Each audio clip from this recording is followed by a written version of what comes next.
Hi, thanks for joining me today and welcome to the Scrapbook Pal YouTube channel. This is Marla with Mad About Cards and Crafts, and today I am sharing this adorable fall-inspired Lawn Fawn card. Let's jump into the products that I'm using. From the recent release at Lawn Fawn, I have the You Autumn Know stamp and die. I do color my mice off camera and die cut them with the coordinating die.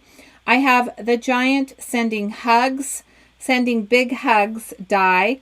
This is an older die, stitched leaves.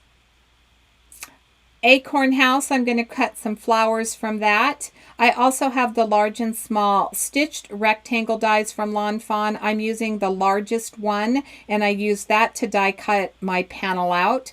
4 Lawn Fawn inks in Sage Leaf, Merman, Deep Sea, and Peacock. I have my panel pre-cut. I have the Falling Leaves background stencil. This also is part of the new release from Lawn Fawn. All of the products that I've used are linked in the description box below. They are available in the Scrapbook Pal store right now. I'm using the inks that I shared with you. I'm starting with the Sage Leaf and the first layer of the stencil. And I am randomly placing the color into different areas on this stencil. I'm going to blend it out with all of the colors that I have here. So I'm going to bring in the Merman. And once I finish adding this Merman, I will add a Deep Sea. And finally, I'll add a Peacock feather. And then I'm going to go over this first layer a second time just to get a little bit more deepening, a little bit more blending. That blue that you see right there is called Deep Sea, and it will dry back quite a bit. You're going to see that it does turn into just I love this color, and I could have added more intensity and maintained that color, but because it dried back, I did get a softer blue, which I thought worked really well with this panel. I'm going to show you how the second layer lines up. In the upper left hand corner, there are 2 little like leaf marks right there. They are the center of a leaf, and so I'll come in with the second layer, and I'm going to line up all of those lines as well as the berries, so those little circles that you saw me blending. There's layer number 1. Here's layer number 2. Right there is where I'm lining up that stencil. Easy peasy. I'm bringing back in the Sage Leaf, and I'm going to color all of those same leaves right there. There's going to be one that I missed in the middle. There we go. I'm going to add a little bit more intensity, and then I'll come in with the Merman again. I'll use the Deep Sea, and finally I'll add a little bit of the Peacock. And I love these color tones. I thought that I wanted to go with something that wasn't traditional autumn, so the red, orange, and brown. I wanted to go something more non-traditional, which means that this card is perfect to be sent any time of year. A lot of times when you choose autumn colors, you like to use those cards more for the fall when you send them out, and for this one, I think, like I said, it's perfect. It would be a great card to send somebody who is having a difficult time, or maybe who just lost somebody. There's many uses, which is why I really love the Sending Big Hugs die from Lawn Fawn. Here's a scrap piece of paper, and I'm just using what's left on my brushes to see if I have enough ink, and I don't.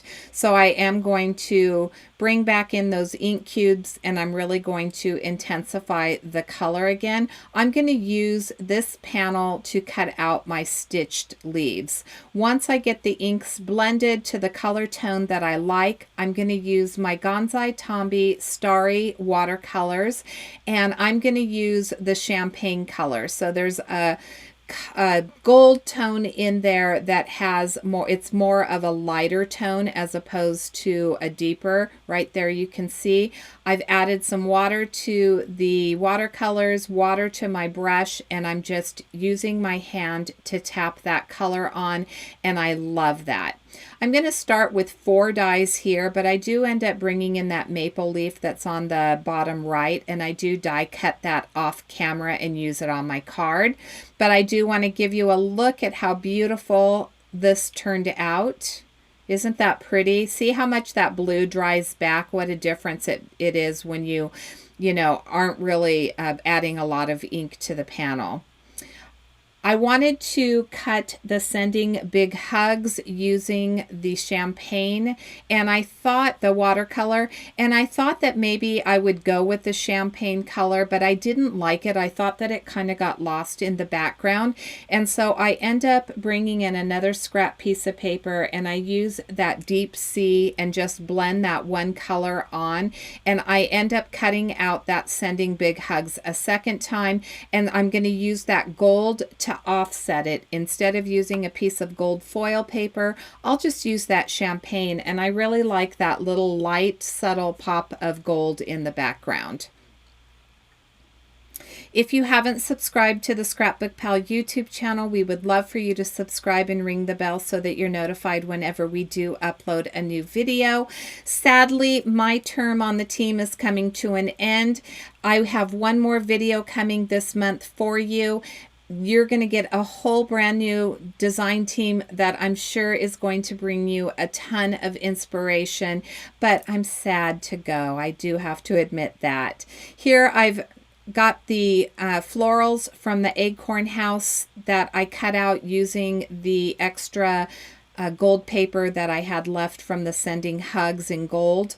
And then I also colored my mice, as I said, off camera using E50, 51, 53, and I think 55. I did no line coloring. I colored the ears with an R11 as well as the nose and the cheeks.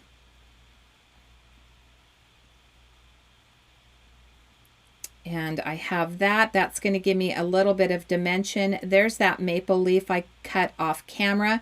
I'm going to glue it to my panel in the upper right hand corner.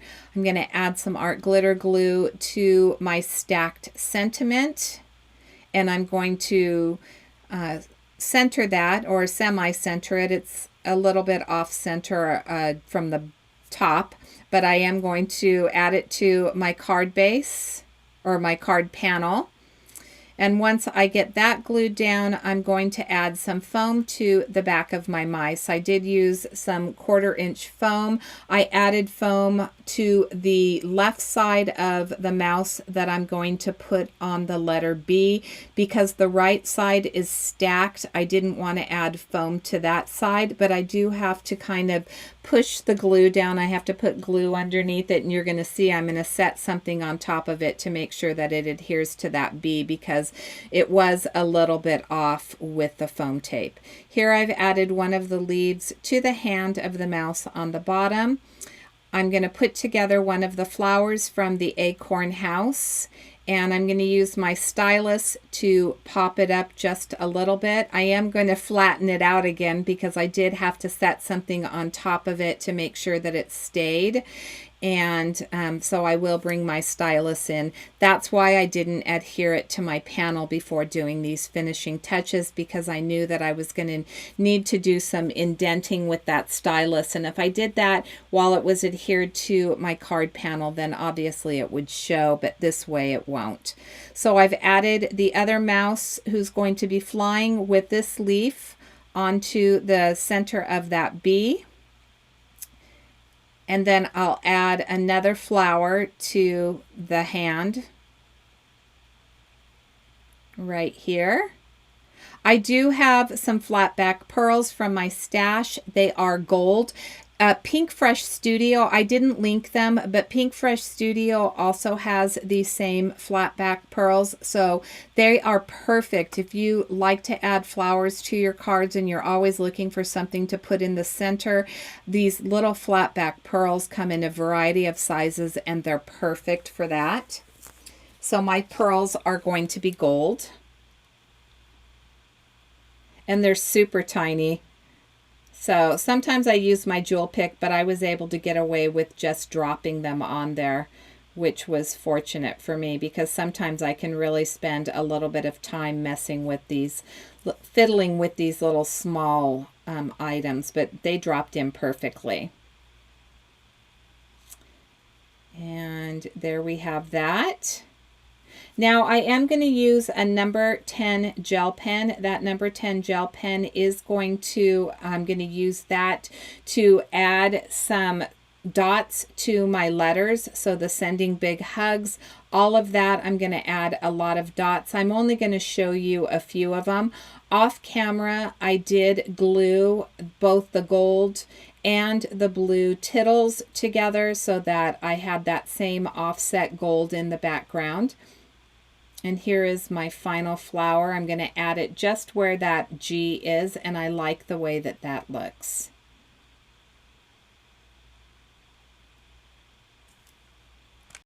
I am a huge fan of Lawn Fawn products. They have some amazing winter, their winter release has some amazing products in it. I'm super excited to be using those here coming soon. Here's where I'm adding those dots, and I add it to all of the letters. I think that it just adds a little bit more interest to the card.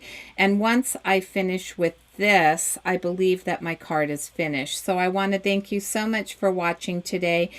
I appreciate it. If you like the video, please make sure that you give it a thumbs up and leave a comment and let me know what you think of this card.